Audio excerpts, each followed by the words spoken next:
तो अब पहला प्रश्न अपन पढ़ रहे हैं, देखिएगा।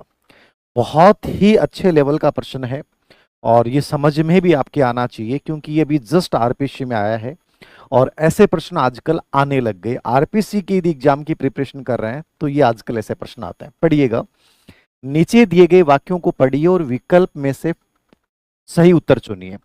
पहला है, शिक्षक परिवार और सहपाठी छात्र के विकास के संदर्भ का हिस्सा होते हैं। ठीक है। दूसरा है, संदर्भ वह आंशिक, मतलब रेफरेंस, जो जिस जगह पे आप रह रहे हो वह आंशिक स्थिति है, वह आंशिक स्थिति है जो किसी व्यक्ति के विचारों, भावनाओं और क्रियाओं को घेरती है और प्रभावित करती है। देखो, ये पूरा प्रश्न बहुत अंडरस्टैंडिंग लेवल का प्रश्न है। मतलब आपने बहुत गहराई तक जाओगे तो ये प्रश्न समझ में आएगा, वरना ये समझ में नहीं आएगा। तो सभी को गुड मॉर्निंग। समझिएगा, शिक्षक परिवार और सहपाठी। देखो, इसको इस रूप में समझिए आप।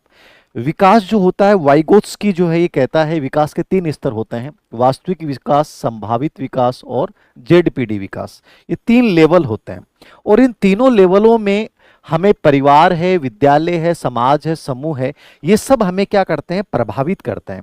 तो ये एकदम सही है। शिक्षक है, परिवार और सहपाठी छात्र के विकास के संदर्भ का हिस्सा होते हैं। मतलब आप इसको इससे समझिए कि ये वाइगोत्स्की के संदर्भ में प्रश्न है। जेडपीडी, जॉन प्रॉक्सी डेवलपमेंट का पार्ट है ये, तो उसी संदर्भ में आपको इस प्रश्न को समझना है। फिर आगे क्या कह रहा है, रिफरेंस वह आंशिक सिचुएशन है। आंशिक का मतलब समझ रहे हैं, वर्ड साइकोलॉजी में बहुत इंपॉर्टेंट होते हैं। आंशिक का मतलब हो गया बहुत थोड़ा सा, मतलब पूरे जीवन का मात्र थोड़ा सा पार्ट है जो किसी व्यक्ति के विचार, भावना और क्रियाओं को घेरता और प्रभावित करता है। हम सब समझते हैं हमारे विचार परिवार से बनते हैं, हमारे विचार समाज से बनते हैं, हमारे विचार दोस्तों से बनते हैं, हमारे विचार और व्यवहार टीचर से बनता है। तो ऐसे कैसे हो सकता है कि उनका प्रभाव केवल आंशिक पड़ेगा? कभी नहीं हो सकता। उनका सबसे बड़ा प्रभाव होता है, सबसे अधिक यदि कोई प्रभावित करता है तो हमारा परिवार, विद्यालय, समूह, दोस्त करते हैं। इसलिए ये कथन एकदम से गलत है। अब कई बच्चे इसमें उलझ जाएंगे कि सर ये तो दोनों ही सही लग रहे हैं। ठीक है, दोनों सही नहीं है, बी ऑप्शन एकदम गलत है, ए ऑप्शन सही है। अब देखो, इस पर्सन की भाषा से तुम ये समझ जाना कि आरपीएससी का लेवल क्या आता है। मतलब वाइगोत्स्की का कॉन्सेप्ट है, पर्सन ऐसा बनाया है कि आपको समझ में नहीं आ रहा कि वाइगोत्स्की से जोड़ के समझना है क्या। और वाइगोत्स्की यदि आपके पढ़ा हुआ है तो तुम्हारे तुरंत समझ में आ जाएगा, क्योंकि वो आंशिक स्थिति नहीं मानता, वो रेफरेंस को क्या मानता है, पूर्ण स्थिति मानता है, जो आपके व्यवहार, विकास और व्यक्तित्व को सबसे अधिक प्रभावित करता है। तो इस प्रकार से आपको एक चीज को समझना है। बहुत गजब का प्रश्न था। इसका आंसर क्या हो जाएगा, ए सही है और बी गलत है। ये प्रश्न आप दोबारा इस क्लास के बाद दोबारा देखिएगा।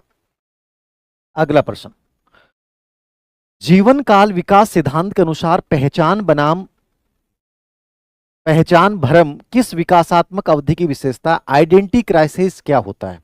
ये हमने पहले भी बनाया। पहचान बनाम भूमिका संकट भी इसको बोल देते हैं, कंफ्यूज मत होना। पहचान बनाम भूमिका संकट भी इसको बोला जाता है, इस बात से कंफ्यूज मत होना। ये किस अवस्था अवधि की विशेषता है? तो इरिक्रिक्शन मोस्ट इंपॉर्टेंट है, इससे एक भी दिमाग में फीड कीजिएगा। मैंने आरपीसी के जितने पेपर देखे हैं, अभी लेटेस्ट में जो भी पेपर आ रहे हैं, चाहे एचटेट के पेपर आए हैं, सबसे अधिक यदि पर्सन किसी पे आ रहा है ना, वो इरिक्शन पे पर्सन आ रहा है। मतलब इरिक्शन मोस्ट इंपॉर्टेंट व्यक्ति है। यदि विकास के सिद्धांतों की बात करें, ग्रेड 3 का भी एग्जाम आप दें इन फ्यूचर, तो विकास के सिद्धांतों में इस समय सबसे अधिक ट्रेंड जो कर रहा है वो कौन कर रहा है? इरिक्शन कर रहा है। तो इरिक्शन को बहुत अच्छे से पढ़ के जाइएगा। क्या कहता है इसने? 8 अवस्थाएं बताई हैं। सिद्धांत का नाम क्या था? जीवन अवधि सिद्धांत, जिसमें इनको ईगो मनोवैज्ञानिक कहा जाता है और ईगो की लड़ाई को लेकर इन्होंने 8 अवस्थाएं बताई हैं।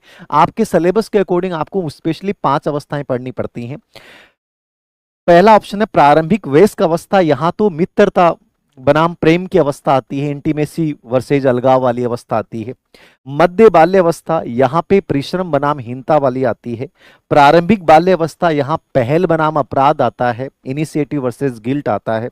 और किशोर अवस्था, यहां बच्चा पहचान को लेकर बड़ा संकट में रहता है, कि उसे लगता है यार मैं ये करूं क्या, मैं नेता बन जाता हूं, फिर कहता नहीं नहीं मैं गवर्नमेंट जॉब लगूंगा, नहीं नहीं नहीं मैं बिजनेस करता हूं, नहीं नहीं मैं यूट्यूबर बन जाता हूं, नहीं मैं ऑनलाइन गेमिंग खेलूंगा। मतलब उसके दिमाग में इतने सारे कंफ्यूजन रहते हैं कि वो डिसीजन नहीं ले पाता है कि मेरे लिए सही क्या है। तो ये पहचान संकट है। और ये कहाँ पे उत्पन्न होता है? किशोर अवस्था में उत्पन्न होता है। तो पहचान संकट जहां भी आएगा, पहचान की भूमिका को लेकर जो कॉन्फ्लिक्ट बच्चे में पैदा होता है, वो इरिक्शन के अनुसार पांचवी अवस्था है जिसका रिलेवेंट है किशोर अवस्था से। अगला प्रश्न, कौन सी विशेषताएं किशोर अवस्था में संज्ञानात्मक विकास से रिलेवेंट है? Which of the following characteristics are related with cognitive development in adolescence? समझिएगा, किशोर अवस्था अपने दिमाग में आ गई, मतलब अपने को 13 से 18 वर्ष माइंड में रखना है। फिर कॉग्निटिव डेवलपमेंट की मैं बात कर रहा हूं, संज्ञानात्मक विकास की मैं बात कर रहा हूं। तो संज्ञानात्मक विकास से संबंधित क्या है? तो कॉग्निटिव डेवलपमेंट आपके दिमाग में आना चाहिए। संज्ञानात्मक विकास मतलब मानसिक विकास, जिसको अपन कॉन्सेप्चुअल डेवलपमेंट भी बोलते हैं। मोस्ट इंपॉर्टेंट है, जीन पियाजे को रिलेवेंट कर लो जब भी संज्ञानात्मक विकास आप पढ़ते हो। सर एग्रीकल्चर लेक्चर्स की वैकेंसी आएंगी क्या? 100% आएंगी, और अब तक के इतिहास की सबसे बड़ी वैकेंसी आएगी, और तुम उसके बावजूद नहीं लग पाते हो। मैं तो ये कहता हूँ, एग्रीकल्चर की 500 के आसपास पोस्ट आ रही है, तुम नहीं लगते हो, तो तुम लोगों को अपने ऊपर झांकना चाहिए। उर्दू में इतनी पोस्टें आई हैं और तुम नहीं लग पाते हो, तुम्हें अपने अंदर झांकना चाहिए। कॉमर्स की इतनी पोस्टें आई और तुम नहीं लग पाते हो, अपने आप से इन तीनों विषय के बच्चे यदि इस भर्ती में नहीं लगते हैं, तो उसके बाद आपको ये सोच लेना चाहिए कि अपन शिक्षक के लिए नहीं बने, और वरना दिमाग में फीड कर लो कि मैं 100% इसको लेके जाऊंगा, छीन ले जाऊंगा। और डिटर्मिनिज्म रखा करो, ये फालतू चीजें मत रखा करो, सर कर लेंगे, हो जाएगा। अरे क्यों हो जाएगा भाई? एक वैकेंसी देनी है, चाहे मैं ग्रेड 3 दूं, चाहे 500 पोस्ट के लड़ूं, 1000 पोस्ट के लड़ूं, लेकिन मैं एफर्ट्स तो ऐसे करूं ना कि यार इसमें सिलेक्शन हो। एफर्ट्स करते नहीं हो, तुम लोगों को पढ़ने के तरीके पता नहीं है, गलतियों पे तुम वर्क करते नहीं हो, बस दूसरों की कॉपी करने में लगे रहते हो। इमिटेशन इमिटेशन इमिटेशन, हर टाइम पीडीएफ एकत्रित करते रहो, वो एकत्रित करते रहो। लाइफ इनसे नहीं चलेगी बेटा। जिस पोस्ट के लिए तुम सच में मेहनत कर रहे हो, जिसके लिए तुम सच में कमिटमेंट तुम्हारा है ना, वो तुम्हें सिलेक्शन देके जाएगी। मेहनत कभी खराब जाती नहीं है, मैं मानता हूं, सही दिशा में की जाए। और फिर भी तुम लोग नहीं कर रहे हो, ये बड़ा अफसोस होता है मुझे। तो कई बार लगता है कि तुम लोगों की दिशाएं क्या है। और ये पोस्ट दोबारा मत पूछना, जो ग्रेड फर्स्ट के 3 सब्जेक्ट की बात की है मैंने, इन पोस्टों वाले बच्चे की तुम जिंदगी में इस पोस्ट में सिलेक्शन नहीं लेते हो, तो अपने आप से पूछना कि तुम्हारे अंदर 1000 कमियां है, फिर ये मान लेना। ध्यान देना, पहली विशेषता है परिकल्पनात्मक निगमन तार्किकता, हाइपोथेसिस डिडक्टिव रीजनिंग। सबसे इंपॉर्टेंट विशेषता यदि किशोर अवस्था की कोई है तो वो हाइपोथेसिस डिडक्टिव रीजनिंग है। क्या होती है हाइपोथेसिस डिडक्टिव रीजनिंग? संभावना से वास्तविकता की ओर जाना। परिकल्पना वर्ड को समझना सबसे पहले। परिकल्पना, हाइपोथेसिस क्या होती है? परिकल्पना होती है संभावना। जैसे मान लीजिए मेरा भी डॉक्टरेट की उपाधि मुझे मिली है, पीएचडी मेरा काम हुआ है, मैंने एक परिकल्पना बनाई कि जयपुर राज्य में शिक्षा के विकास ने स्वतंत्रता आंदोलन को प्रोत्साहित किया। ये मेरी परिकल्पना थी, जरूरी नहीं ऐसा था। फिर मैं उस परिकल्पना की जांच करूंगा, क्या ये सही है कि जयपुर राज्य में शिक्षा का विकास ने। फिर मैं दूसरी परिकल्पना बनाई, जयपुर राज्य में महिला शिक्षा ने राजस्थान में सामाजिक बुराइयों के विरुद्ध एक भूमिका का काम किया। ये मेरी परिकल्पना है। फिर मैं इसकी चेक करूंगा कि सही है कि नहीं है। तो ये परिकल्पना हम पहले बनाते हैं संभावना, और किशोर अवस्था का बच्चा उस संभावना को वास्तविकता के आधार पर चेक करता है। इस पे इसने पेंडुलम या ढोलक की समस्या पे प्रयोग किया था। तो ये याद रखना, ए सही है। काल्पनिक इमेजिनरी ऑडियंस, आप कह दो कि सर इमेजिनरी ऑडियंस तो किशोर अवस्था में संज्ञानात्मक विकास की विशेषता है। ध्यान देना, किताब में मैंने मेंटेन किया है, जीन पियाजे ने किशोर अवस्था की 2 महत्वपूर्ण विशेषता बताई हैं, इमेजिनरी ऑडियंस और पर्सनल फीबल। दोनों ढंग से समझ के भी जाना। इमेजिनरी ऑडियंस क्या होता है भाई? इमेजिनरी ऑडियंस है कि मैं ये सोच लेता हूं कि सब लोग मेरे प्रति वैसे ही ध्यान दे रहे हैं जैसे मैं अपने प्रति ध्यान दे रहा हूं। मान लीजिए मेरे शर्ट का बटन खुल गया। आजकल तो लोगों की पैंट की चेन खुल जाती है, पता नहीं रहता, सुनने में घूमते हैं। अब मान लीजिए आपका शर्ट का बटन खुला हुआ है और तुम्हें अचानक से देखा कि वो बटन टूट गया। अब तुम जैसे उस प्रोग्राम में गए, अब तुम देखो अरे यार ये क्या है। अब तुम्हें लग रहा कि सब लोग मेरे उस बटन की तरफ देख रहे हैं, जबकि ऐसा कुछ भी नहीं होता। किसी के पास टाइम नहीं है। लोगों के हाल इतने खराब हैं भाई, घर में तुम 4 जने बैठे हो, मोबाइल पे यूं देखें, कोई बोलेगा हाँ सुन रहे हो क्या, हाँ बोल, वो बेटे की जो है वो ये चीज, हाँ हाँ ठीक है। उसको दोबारा पूछ लो कि बेटा मैंने क्या बोला। सब इतने विचलित हैं इस सोशल मीडिया में और फोन में, किसी का किसी पे ध्यान नहीं है। लेकिन किशोर अवस्था में बच्चे को फील होता है कि यार जैसे मेरे में कोई कमी है तो सब लोग मेरी तरफ ही देख रहे हैं, जबकि ऐसा कुछ भी नहीं है, याद रखना। तीसरा है पर्सनल फीबल। पर्सनल फीबल भी संज्ञानात्मक विकास के, दोनों कोग्निटिव मतलब विकृतियां हैं, ये संज्ञानात्मक विकृतियां दोनों। पर्सनल फीवर में बच्चा क्या समझता है कि मैं बहुत स्पेशल हूं, मैं बहुत अलग हूं, मैं बहुत यूनिक हूं, तो ये अपने आप को डिफरेंट मानता है, ये क्या है, वो पर्सनल फीबल है। वस्तु स्थायित्व क्या होता है, ऑब्जेक्ट परमानेंस। वस्तु स्थायित्व 0 से 18 से 24 महीने की विशेषता होती है, ये किशोर अवस्था की विशेषता नहीं होती, इसलिए आंसर क्या हो जाएगा, एबेस है। आंसर सही है, ओके गुड, ठीक है, बहुत बढ़िया। डी आंसर नहीं होगा बेटा, इसमें आंसर होगा ए बी सी, ए, हाँ नहीं, ए बे नहीं, ए बे और स, ऊपर वाले तीनों संज्ञानात्मक विकास की विशेषता होती हैं।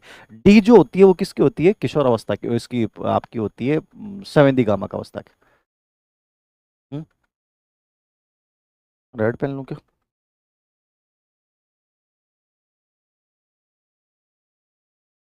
आगे देखना अगला प्रश्न। किशोरों के शारीरिक विकास के संदर्भ में निम्नलिखित में से कौन सा कथन सही नहीं है? तो फिजिकल डेवलपमेंट के बारे में प्रश्न पूछ रहा है। लड़कों में किशोर अवस्था लड़कियों की तुलना में 1 या 2 वर्ष पहले शुरू हो जाती है, ये सही है क्या? लड़कों में किशोर अवस्था लड़कियों की अपेक्षा पहले शुरू होती है। किशोर अवस्था में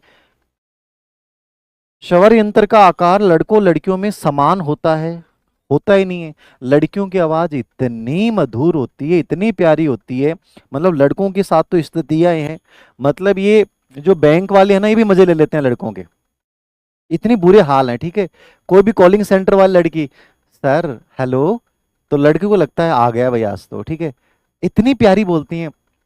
सर मैं बैंक से बोल रही हूँ। अच्छा बैंक से बोल रहे हो, बोलो। मतलब 10 मिनट बात कर लेंगे उससे, लोन काहे का लोन लेना, लेकिन फीलिंग आ रहा है कि यार देख कितनी बड़ी बड़ी आवाज है। लड़कियों की आवाज हमेशा सॉफ्ट होती है, इसलिए कॉलिंग सेंटर पे लड़कियों को रखा जाता है। लड़कों को कॉलिंग सेंटर पे रख लेना तो लोग भाग जाएं, क्योंकि ये भड़कते हैं, इनकी आवाज ऐसे होती है, फील ही नहीं होता है। लड़कियों की आवाज में फील होता है, क्योंकि वो बहुत पतली होती है, बहुत मासूमियत के साथ बोलती हैं। और पहले शुरुआत में जब कॉल करती हैं ये कॉलिंग वाली, तो इतनी बोलती हैं कि अगले को लगता है, अगले की बीट बढ़ जाती है, ऊपर नीचे हो जाती हैं। और अधिकतर देखना कॉलिंग सेंटर पे लड़कियों के कॉल आते हैं, वो हमेशा लड़के जो है 2-4 मिनट टाइम पास जरूर कर लेते हैं कि ठीक है ना यार, कहीं तो आवाज सुनने को मिली। तो लड़कियों लड़कियों की आवाज में हमेशा याद रखना डिफरेंस होता है, तो समान नहीं हो सकता। लड़कियों की तुलना 1 या 2 वर्ष पहले हो जाता है, गलत बात है। लड़कियों में किशोर अवस्था 11 वर्ष में स्टार्ट हो जाती है, लड़कों में लगभग 13 वर्ष से स्टार्ट होती है, लड़कियों में 11 वर्ष से होती है, मतलब लड़कियों में पहले होता है। और तीसरा है, किशोर अवस्था में वसामय ग्रंथि का स्त्राव बढ़ जाता है। वसामय ग्रंथि मतलब आप लोगों में जो फुंसियां होती है ना, लड़कियों में भी फुंसिया पिंपल्स वगैरह होते हैं, लड़कों में भी होते हैं, ये इसी वजह से होता है। तो वसमय ग्रंथि का स्त्राव बढ़ जाने से आपके जो है पिंपल्स वगैरह बढ़ते हैं, तो ये एकदम सही बात है। और लड़के और लड़कियां किशोर अवस्था में प्रजनन परिपक्वता, मतलब यहाँ वो बच्चों को पैदा कर सकते हैं, इतनी उनमें मतलब जेनेटिक ये चीजें उनमें डेवलप हो जाती हैं, जो अपन ने फ्राइड पढ़ते हैं, फ्राइड में भी जो जननी अवस्था उसमें भी यही बात करता है। तो इसमें स और द ये दोनों सही हैं। ये प्रश्न क्या पूछ रहा है, सही नहीं पूछ रहा है, तो नहीं पूछ रहा है, तो ए और ब दोनों क्या है, गलत है इसमें, ए और ब। वेरी गुड, बुक पढ़ लिए तो बढ़िया, आप तो ऑब्जेक्टिव वाली क्वेश्चन वाली बुकलेट और निकाल लो, फिर कोई दिक्कत नहीं है। ठीक है, ऑब्जेक्टिव वाली बुकलेट निकाल लेना, बस बढ़िया है। फिर अपने सामाजिक विकास की प्रक्रिया में बालक समूह बनाता है, यह अवस्था है। देखो समूह, दो चीजें समझना, यहाँ पे 2 प्रश्न बहुत इंपॉर्टेंट आते हैं, समूह बनाना और समूह का एक्टिव मेंबर बन जाना, दोनों अलग अलग प्रश्न है। समूह बच्चा बनाएगा, वो कहां बनाएगा, बाल्यावस्था में, क्योंकि अपन 6 से 12 वर्ष को उत्तर बाल्यावस्था को अपन टोली की आयु बोलते हैं, गैंग एज बोलते हैं। लेकिन यदि प्रश्न ये पूछता है कि समूह का एक्टिव मेंबर कब बनता है, बच्चा एक्टिव सदस्य कब बनता है, तब आपका आंसर क्या होगा, किशोर अवस्था। एक्टिव मेंबर किशोर अवस्था में बनेगा, और समूह बनाएगा तो आंसर क्या करना आपको, बाल्यावस्था में। तो दोनों प्रश्नों का आंसर अलग होगा, याद रखना, यहां पे आंसर क्या हो जाएगा, बाल्यावस्था। ओके, हाँ बाल्यावस्था, वेरी गुड। अगला प्रश्न, अरे ये प्रश्न तो उधर रह गया, इसमें देखो नीचे वाला प्रश्न पढ़ लेना एक बार, ऑप्शन इसके आगे दे दिए।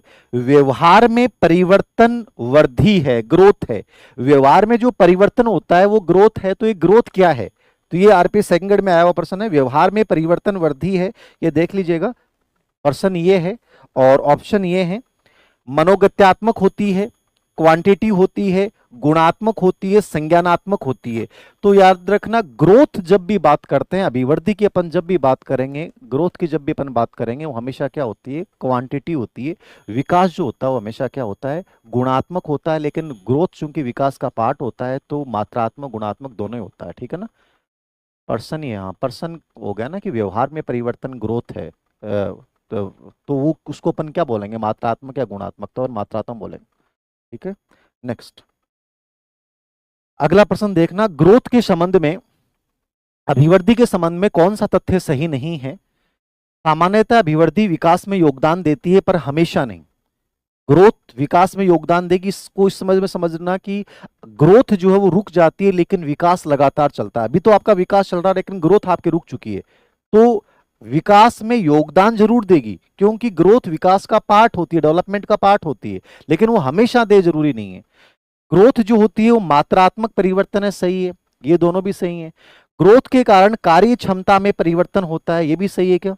और ग्रोथ जो होती है वो परिपक्वता के बाद रुक जाती है, यानी ग्रोथ जो है वो मैच्योरिटी यानी किशोर अवस्था तक चलती है। लेकिन इसमें जो तीसरा ऑप्शन देखना, कार्य क्षमता में जो परिवर्तन होता है वो हमेशा याद रखना विकास होता है, क्या होता है, डेवलपमेंट, कार्य क्षमता में परिवर्तन होता है। ग्रोथ में जो परिवर्तन होते हैं वो कौन से परिवर्तन होते हैं, केवल संरचनात्मक। कौन से परिवर्तन होते हैं, संरचनात्मक परिवर्तन जो होते हैं वो ग्रोथ में होते हैं। कार्य क्षमता से रिलेवेंट वर्क इफिशियंसी जो होती है वो डेवलपमेंट का पार्ट होती है। किसका पार्ट होती है, डेवलपमेंट का। तो इसमें सी ऑप्शन गलत है।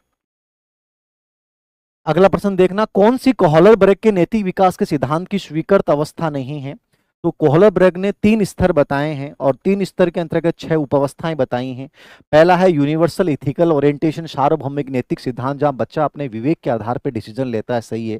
भूमिका संदेह, रोल्ड आउट ओरिएंटेशन, अभी अपने चर्चा की थी, ये अवस्था जो होती है वो इरिक्शन से रिलेवेंट है। सामाजिक अनुबंध, विधि सम्मत अभिमुखता, ये किशोर अवस्था से रिलेवेंट है, जहां वो समाज की बहुसंख्यक की इच्छा को स्वीकार करता है।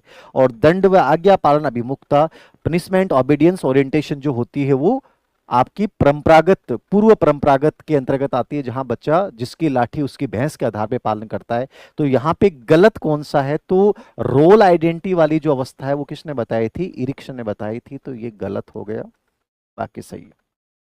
अगला प्रश्न, वह वर्ष काल जिसके दौरान लड़के और लड़कियां शारीरिक, मानसिक, सामाजिक और संवेगात्मक रूप से बाल्यावस्था से प्रौढ़ अवस्था की ओर बढ़ती हैं।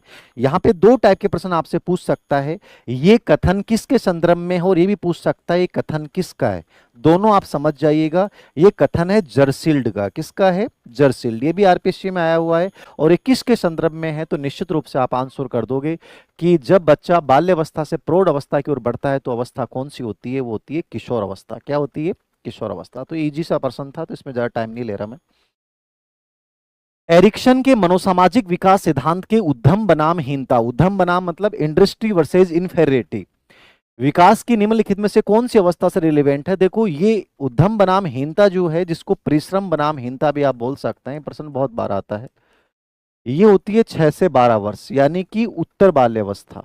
यहां पे बच्चा क्या करता है, विद्यालय में जाना प्रारंभ कर देता है। और विद्यालय में आपकी कंफ्यूजन हो सकता है, सर पूर्व बाल्यावस्था उत्तर बाल्यावस्था। 6 से 12 वर्ष को अपन उत्तर बाल्यावस्था बोलेंगे और 2 से 5 या 6 वर्ष को अपन पूर्व बाल्यावस्था बोलेंगे।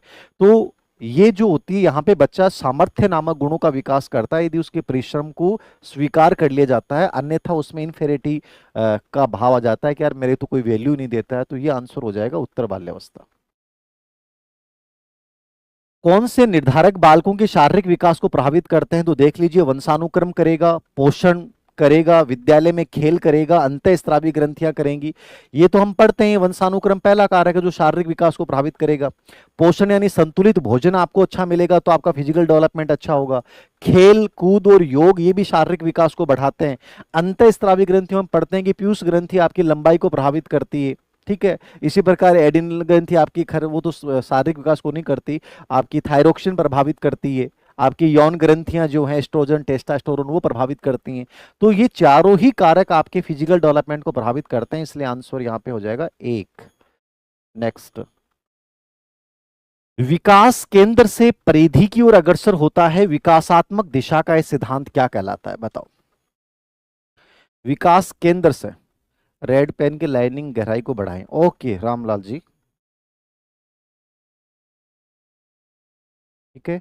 विकास केंद्र से परिधि की ओर अग्रसर होता है। विकासात्मक दिशा का ये सिद्धांत क्या कहलाता है?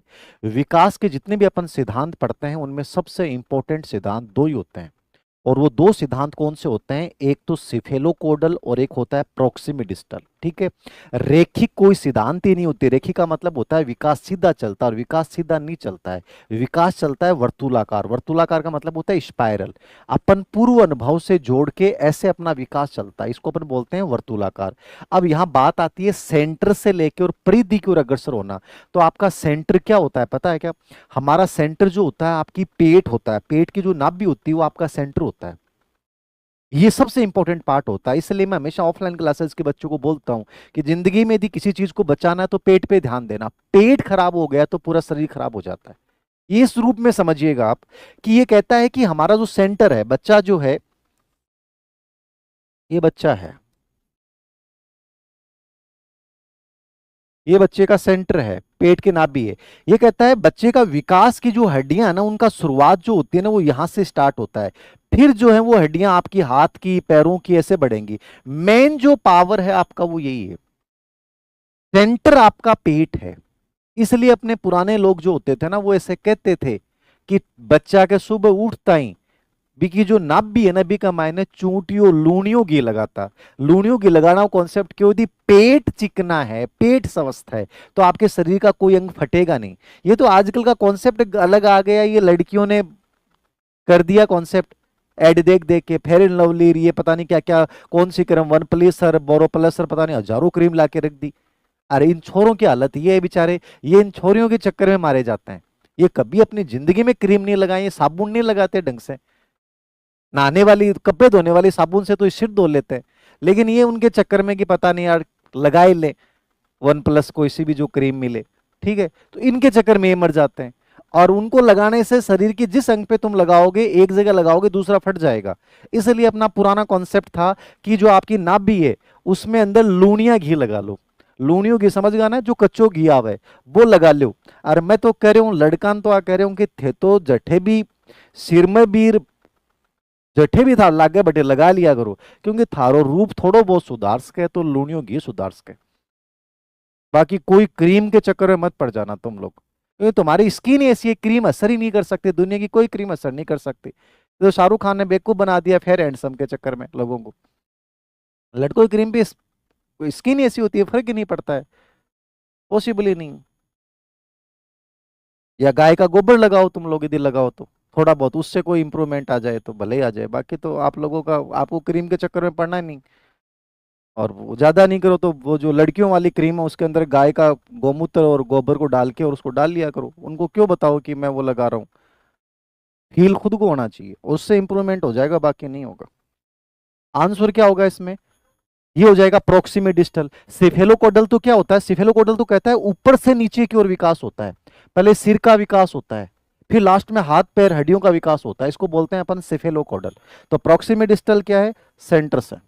ओके, वेरी गुड, बहुत बढ़िया।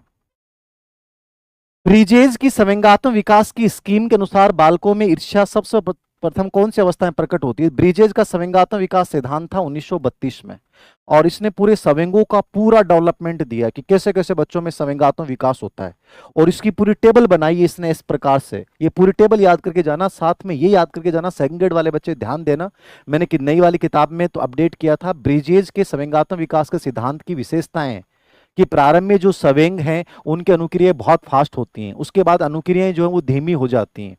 तो ये दो तीन चीजें मैंने लिखाई थी, वो याद रखना। मौलिक संवेग क्या होता है, संवेगों में स्थानांतरण का गुण पाया जाता है, ये बहुत प्रश्न आ रहे हैं इमोशनल डेवलपमेंट पे, पूरा पढ़ के जाना।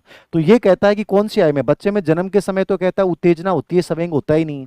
लेकिन जैसे बच्चा 18 माह का, 3 माह का होता है, व्यथा और दुख और आनंद आता है, 6 माह का भय प्रेम क्रोध आ जाते हैं, और 12 माह में उल्लास अनुराग आ जाता है, और 18 माह में बच्चे में ईर्ष्या जीलियस सी पैदा होती है।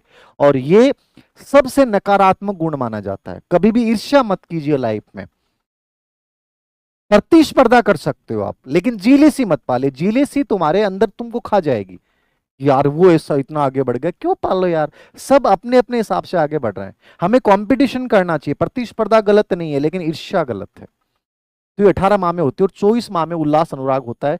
तो ये तीसरा ऑप्शन। नैतिक विकास के प्रश्नों के सही और गलत संबंधी डिसीजन में शामिल चिंतन प्रक्रिया। बहुत अच्छा प्रश्न है, इस प्रश्न का आंसर दो, मान जाऊंगा मैं। इस प्रश्न का आंसर दो फटाफट। जो बच्चा इस प्रश्न का आंसर देगा मजा आ जाएगा, मान जाऊंगा उसको। पहला संवेग भय होता है और सबसे महत्वपूर्ण संवेग भी भय होता है।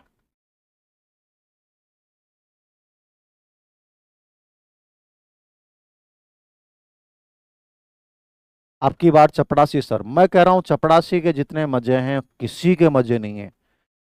ईमानदारी की बात बोल रहा हूं, चपड़ासी की तैयारी कर रहे हो, कंफ्यूजन मत पालना। जितने आनंद चपड़ासी के हैं उसके किसी के नहीं है।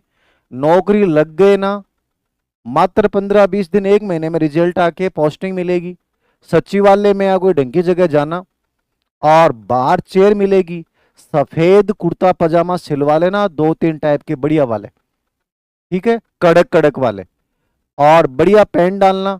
घर से निकलेगा तो फील नहीं आएगा चपड़ासी में जा रहा है कि नेताजी जा रहा है। इतने लोग नेता आएंगे गांवों के सब। पहली मुलाकात आपसे होगी क्योंकि अंदर आईएएस बैठा रहेगा, मुलाकात आपके बिना नहीं होगी। लोगों से रिलेशनशिप बनेंगे, बड़े बड़े आईएएसओ से रिलेशनशिप बनेंगे। चपड़ासी की वैल्यू हमेशा होती है क्योंकि अधिकारी जब फ्रस्ट्रेशन में होता है ना तो वो शाम बराबर वालों को नहीं बुलाएगा, चपड़ासी को बुलाएगा। आ रहे गोलू, रहा बेटा गोलू इधर आ, तो गोलू के साथ अपनी बात शेयर करेगा। यार क्या बताऊं, बहुत हालत अंदर से बहुत खराब हो रही। चपड़ासी के पास सब राज होते हैं, सबसे रिलेशनशिप होते हैं, काम कोई होता नहीं है। एक छोटा सा पोछा मारना होता है, वो भी आजकल पोछे मारते नहीं है। पानी वानी आजकल पकड़ाना नहीं होता है, बोतलें रखनी होती हैं, बोतल रख के अपने आप पी लेते हैं। मैं कह रहा हूँ पूरी नेतागिरी की नौकरी है, कोई टेंशन नहीं है, ना सिलेबस कंप्लीट करवाने की टेंशन है, ना और कोई टेंशन है। इससे बढ़िया मैं ही टाइम पर कोई ऑप्शन नहीं मान रहा हूँ। तो जो बच्चे जिन्होंने फॉर्म भर दिया है, आनंद ले जाओगे चपड़ासी के, सही कह रहा हूँ, जिंदगी जी जाओगे, बड़े बड़े लोगों से संबंध बनेंगे। आप देख लेना इस न्यूज को पढ़ने के बाद, ये बात बोलने के बाद आधों को लग रहा है फॉर्म क्यों नहीं भरा यार, सर ने बताया तो गजब नौकरी है, आनंद ही आनंद है। तो इस अब की बार चपड़ासी पार, ठीक है ना, ये नारा लगा दो अब की बार। जिन्होंने चपड़ासी का फॉर्म भर रखा है वो नारा लगा दो, अब की बार चपड़ासी पार, मजा आ जाएगा। राजा की सी नौकरी है, सही कह रहे हैं, कोई की रोक टोक को नहीं। अधिकारी भी चपड़ासी को कदे कुछ नहीं बोला क्योंकि उसका पता है कि इससे लाइजन बढ़िया है। लाइजन इसलिए बढ़िया है क्योंकि चपड़ासी से पानी मंगाया और पानी के अंदर थूक के ले आया, ले, तो अधिकारी का हमेशा डर रहे मरो के मिला ले आओगे पता नहीं है। इसलिए चपड़ासी की वैल्यू जत्तो कोई काम कोई कोई नहीं करता। स्कूलों में प्रिंसिपल सब चपड़ासी की वैल्यू करते हैं। चपड़ासी के पास सब हथियार है, चपड़ासी सबसे बढ़िया पोस्ट, रॉयल पोस्ट है। तो जो तैयारी कर रहे हैं वो समझना। बताओ आंसर बताओ फटाफट। बी,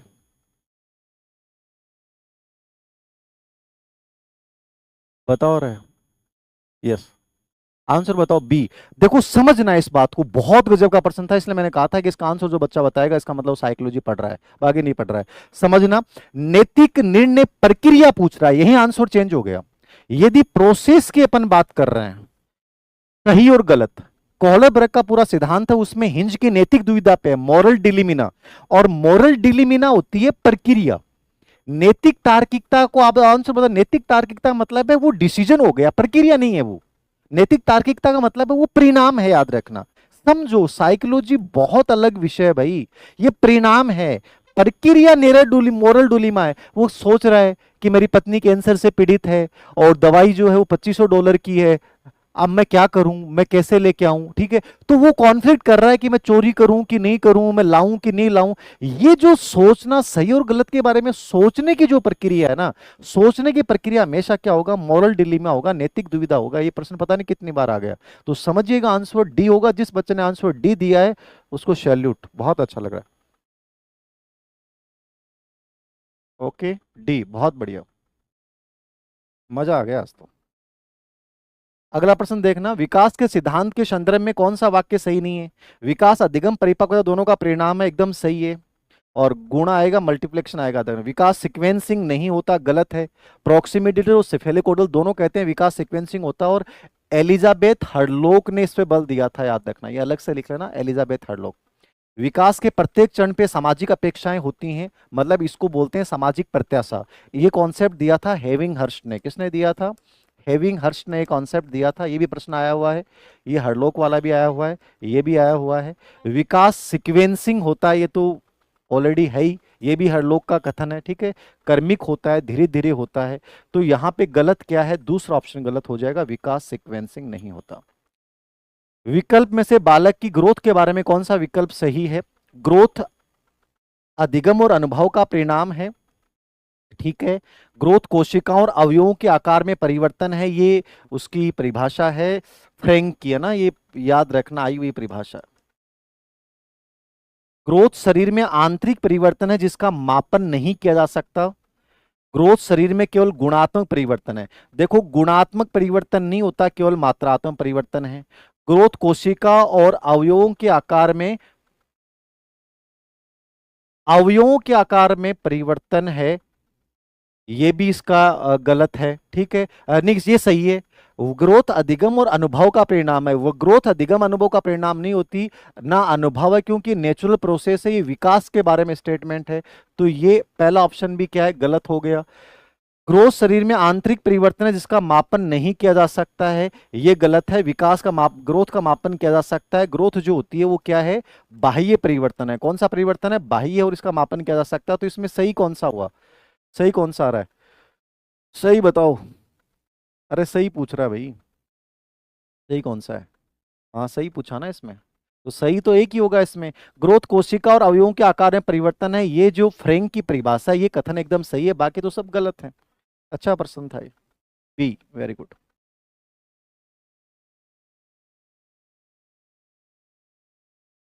28 अगस्त किसके लास्ट डेट है? चपरासी की थोड़ी है भाई।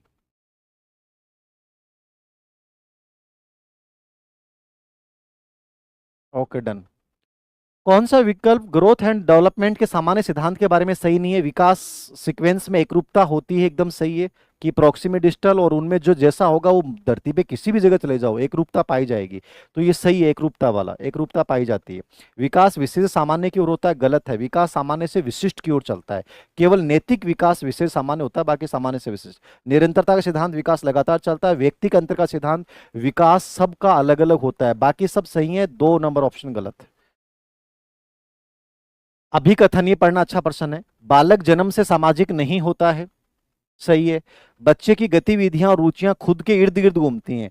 देखो, बच्चा जन्म से सामाजिक नहीं होता है, वो समाज निरपेक्ष होता है, एकदम सही है। वो समाज निरपेक्ष होता है, लेकिन समय के साथ वो सामाजिक होता जाता है।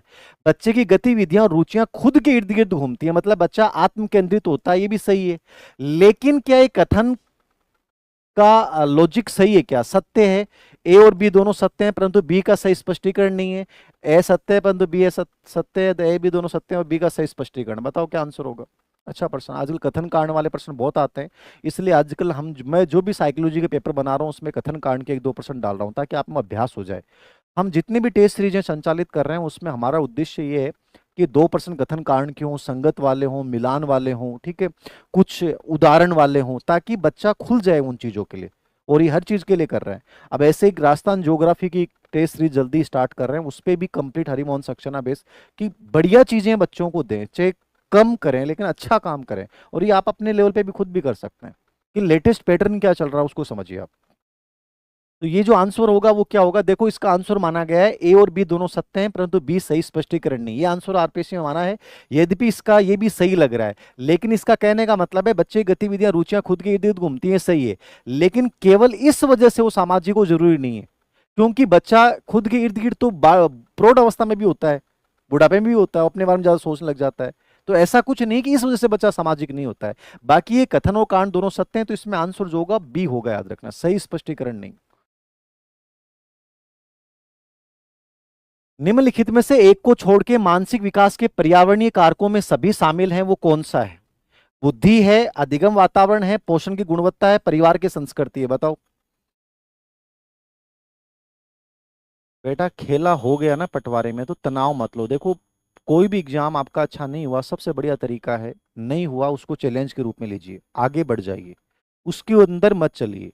उसके अंदर अटके रहोगे तो आगे नहीं बढ़ पाओगे। आपकी सीढ़ी नीचे टूटी हुई है तो उस सीढ़ी को छोड़ना पड़ेगा आपको, समझ गए आप? जो टूट गई उसको छोड़ दो, और आगे सही पे बढ़ जाओ। तो लाइफ में आपके पास वीडियो है, फोर्थ ग्रेड है, जो भी आपके सामने है, उसको अच्छे से तैयारी करो, ज्यादा बेटर ऑप्शन है। कोई भी भर्ती में अपन अच्छा नहीं कर पाते इसका मतलब नहीं कि लाइफ खत्म हो जाती है, बस उसकी कमियों से, गलतियों से सीख और आगे बढ़ जाओ। आंसर क्या हो जाएगा? ए हो जाएगा। याद रखना, बुद्धि जो है वो पर्यावरणीय कारक थोड़ी होता है, बुद्धि तो जन्मजात कारक है। तो ए गलत है, इजी पर्सन है, फिर भी गलत कर रहे हो आप। बुद्धि पर्यावरणीय कारक नहीं होता है, कभी भी याद रखना, बुद्धि पर्यावरणीय कारक नहीं होता है। ये तो सब पर्यावरणीय कारक हैं, परिवार, संस्कृति, पोषण, अधिगम वातावरण, सब पर्यावरणीय कारक है। इंटेलिजेंस गलत है यहाँ पे। सभी मानव में क्रोमोसोम्स कितने होते हैं? इजी सा प्रश्न है, 46 होते हैं, बताने की जरूरत नहीं है मुझे। इसमें ये जरूर याद रखना, होमोलोग और एलेल्स जीन्स क्या होते हैं, ठीक है? ये थोड़ा सा पढ़ जाना डिटेल से, इतना इजी प्रश्न नहीं आता है इस पे। किशोर अवस्था में संवेगात्मक विकास की विशेषता, ये अच्छा प्रश्न है। भाव तीव्रता में न्यूनता, न्यूनता थोड़ी होती है, अधिकता होती है, एकदम उथल पुथल होती है। जिज्ञासा में प्रबलता, ये मानसिक विकास की विशेषता है। प्रफुल्लता, खुश होना। किशोर अवस्था में, इस संवेगात्मक विकास में बच्चा खुश होता ही नहीं है, केवल शैशव और बाल्य अवस्था में प्रफुल्लता होती है, बाकी किशोर अवस्था में रहती नहीं है। भाव प्रधान जीवन, मतलब मूड प्रधान होता है यहाँ पे। तो इसमें फोर्थ ऑप्शन जो है वो सही है, बाकी सब गलत है। आप देखो ऐसी पर्सन बहुत अच्छे आ रहे हैं, ये मतलब समझने वाला पर्सन था। जिज्ञासा मानसिक विकास है, यहाँ न्यूनता है, इसका मतलब हो नहीं सकता। प्रफुल्लता जो है वो खुशी से रिलेवेंट है, किशोर अवस्था तो दुख की अवस्था मानी जाती है। तो आंसर क्या हो जाएगा? डी हो जाएगा, भाव प्रधान जीवन। संज्ञानात्मक प्रक्रिया का प्रारंभ क्या होता है? ग्रेड थर्ड में आया हुआ प्रश्न है, बहुत अच्छा है पीटीआई एग्जाम में। कोग्निटिव डेवलपमेंट स्टार्ट किससे होता है? लॉजिक से, कॉन्सेप्ट से, लैंग्वेज से, या इंद्रिय निवेश से? बताओ इसका आंसर, 22 नंबर का आंसर बताओ, 22 नंबर से बताओ।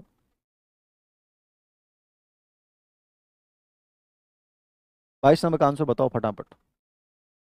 अच्छा प्रश्न है, थर्ड ग्रेड पीटीआई में आया था। बी संपर्क निर्माण से, ए लॉजिक से। देखो आपका मतलब मनोविज्ञान बहुत कमजोर है भैया, आप लोगों का बहुत कमजोर है आपका। साइकोलॉजी ढंग से नहीं पढ़ रहे हो आप। ये प्रश्न आए हुए प्रश्न है, अधीनस्थ सेवा चयन बोर्ड का अच्छा प्रश्न है ये, मुझे सबसे बढ़िया प्रश्न ये लगा। मैं कई बार क्लास में मैंने चर्चा की है कि मानसिक विकास की शुरुआत ही आपकी संवेदना से होती है। संवेदना मतलब सेंसेशन, दृष्टि, ध्वनि, स्पर्श, गंध, स्वाद, जिसको अपन इंद्रिय निवेश बोलते हैं। तो हमेशा याद रखना, ये प्रश्न बहुत बार आता है। ये इंद्रिय निवेश मतलब सेंसेशन, सेंसेशन इंपॉर्टेंट है संज्ञानात्मक विकास के लिए। तो डी ऑप्शन होगा इसमें। अच्छा प्रश्न था ये। संवेगात्मक और सामाजिक विकास के संदर्भ में हरलोक और ब्रॉनफेन बैनर के सिद्धांतों में मुख्य अंतर क्या है? ब्रॉनफेन बैनर का सिद्धांत क्या है? Ecological model. हरलोक का क्या है? हरलोक पर्यावरणीय प्रणालियों पे जोर देते हैं, जबकि ब्रॉनफेन व्यक्तिगत संवेगों पे। गलत है। हरलोक संवेगात्मक और सामाजिक विकास के बीच प्रत्यक्ष संबंध पर केंद्रित है। ये प्रश्न आया हुआ है कि किसने कहा कि सामाजिक और संवेगात्मक विकास साथ साथ चलते हैं। सामाजिक और संवेगात्मक विकास दोनों में प्रत्यक्ष संबंध है, किसने कहा था? हरलोक ने कहा था, एकदम सही है। जबकि ब्रॉनफेन बैनर पर्यावरणीय प्रणालियों के प्रभाव पर जोर देते हैं। माइक्रो सिस्टम, मेसो सिस्टम, एक्सो सिस्टम, ठीक है, मैक्रो सिस्टम, आपका ये लास्ट वाला समय घटक, क्रोनो सिस्टम। तो ये जो 5 मंडल बताए हैं वो सब पर्यावरणीय कारकों पर आधारित है। तो ये दूसरा स्टेटमेंट एकदम सही है। अच्छा प्रश्न है, याद रखना, बहुत अच्छा प्रश्न। आज जो प्रश्न लिए उनमें पहला और ये प्रश्न दोनों मोस्ट इंपॉर्टेंट प्रश्न है। ये दोनों इंपॉर्टेंट प्रश्न है, इनको देख लेना। वंशानुक्रम और परिपक्वता का विकास से प्रभाव निम्नलिखित में से किसके बिना अधूरा रहता है? वंशानुक्रम परिपक्वता का विकास से प्रभाव पड़ता है, लेकिन इनमें से एक कारक कौन सा है जिसके बिना ये अधूरे हैं? शैक्षिक उपलब्धियां, पर्यावरणीय उत्तेजना, सामाजिक मानदंड और आर्थिक स्थिति। बता दो फटाफट, फटाफट बता दो।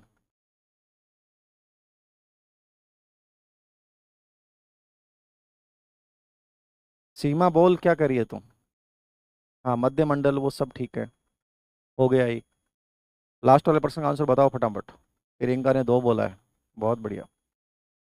गजेंद्र, ओके। विकास के सभी इंपॉर्टेंट क्वेश्चन मैंने करवाए हैं, पेन लेने आप जरूर आओगे, ये उम्मीद है मेरी भी।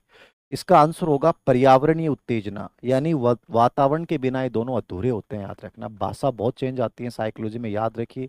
सभी को ढेर सारी शुभकामनाएं। आज का एक इंपॉर्टेंट सेशन, सभी प्रश्न मैंने जो भी लेटेस्ट में आए हैं वो सब के सब इसमें करवा दिए हैं। आप इससे एक इंसाइट लीजिएगा। एक एक टॉपिक 2 दिन 3 दिन का अंतराल करके मैं करवा दूंगा सभी के सभी, और आपको इससे काफ़ी फायदा होगा।